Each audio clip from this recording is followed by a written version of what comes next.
The year was 1820, and the town of Oakhaven was caught in the awkward transition between the old world and the new. Progress arrived in the form of iron pipes and the hiss of coal gas. Every evening, the Leary, the town's lamplighter, would make his rounds, touching his torch to the glass lanterns that lined the cobblestone streets. By midnight, the gas was cut to save costs, plunging the town into a thick, velvet darkness. Except for Willow Street. At the very dead end of Willow Street, where the pavement crumbled into salt marsh and gray mist, stood a single wrought iron lamp. It was an antique, even by 1820 standards. It didn't hiss with gas. It burned with a steady, hauntingly silver flame that no wind could extinguish and no man ever refilled. The watcher in the shop. Elias Thorne, a man whose life was measured in the rhythmic tick-tock of gears and escapements, watched the lamp from his second-story workshop. Elias was a clockmaker, a man of cold logic and precise measurements. To him, anything that didn't have a clear mechanical cause was a problem to be solved. For years, he had watched the Leary skip that lamp. The man would walk past it, head bowed, crossing himself as if the iron post were a gravestone.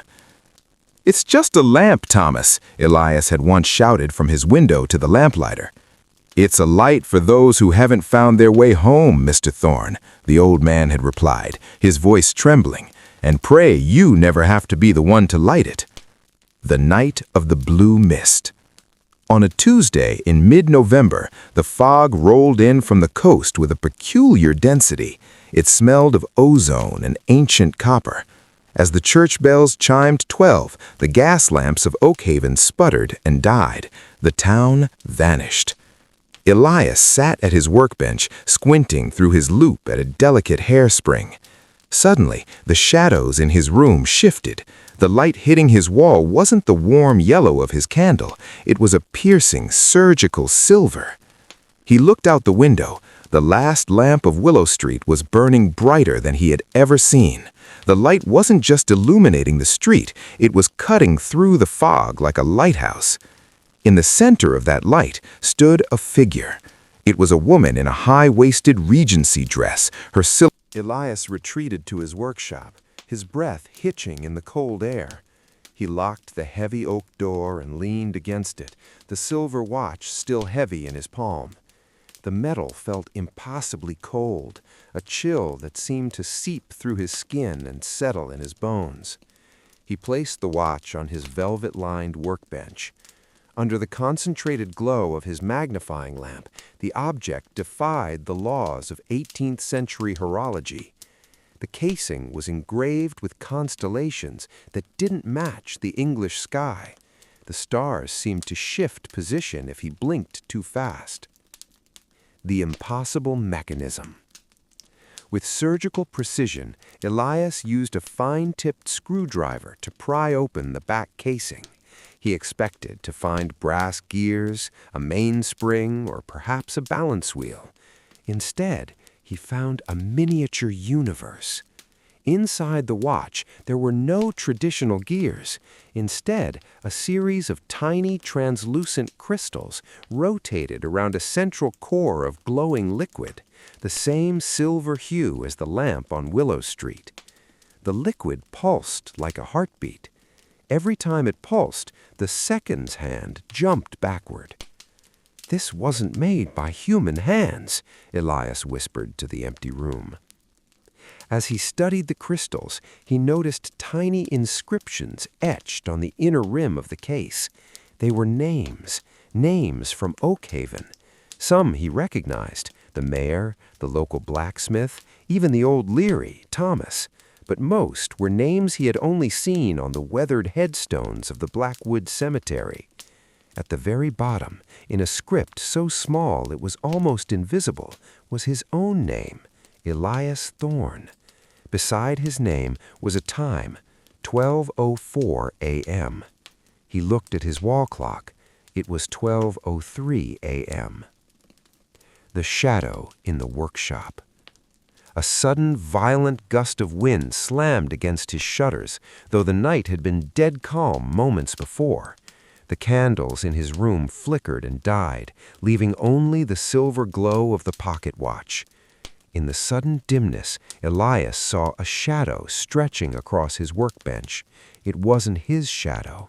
It belonged to something tall, thin, and unnervingly still, standing right behind him.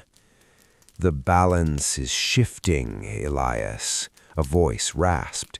It wasn't the woman from the street. This voice sounded like grinding stones. Elias spun around, grabbing a heavy brass compass as a makeshift weapon. Standing in the corner of his room was a man dressed in a tattered, soot-covered coat. His face was obscured by a wide-brimmed hat, but his eyes glowed with a faint, sickly green light, the color of the new coal gas lamps. "The new light is a relic of an old pact, and it is time for it to go out." The morning sun did not bring its usual golden warmth to Oakhaven. Instead, it filtered through a thick, sulphurous haze that clung to the chimneys and cobblestones. Elias Thorne hadn't slept. The silver watch sat on his desk, its rhythmic ticking sounding less like a clock and more like a heart beating in a metal chest. Every time he closed his eyes, he saw the woman's smoke-gray eyes and heard the word, wick.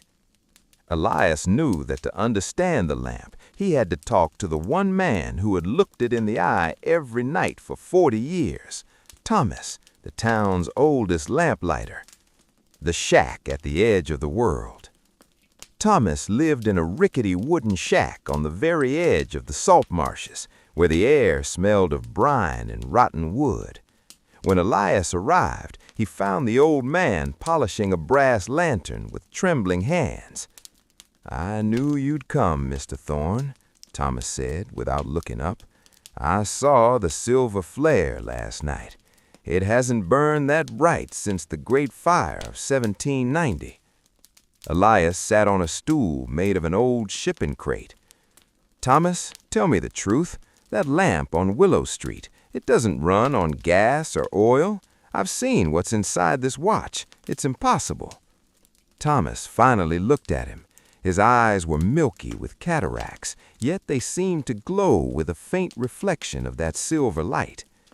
"In 1790, Oakhaven was a den of shadows.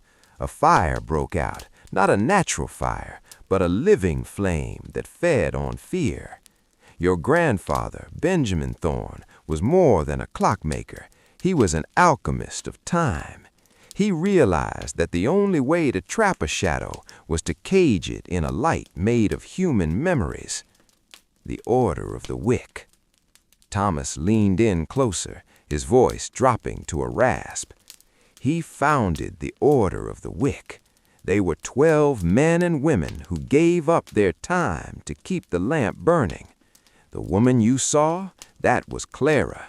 She was the last of the original 12.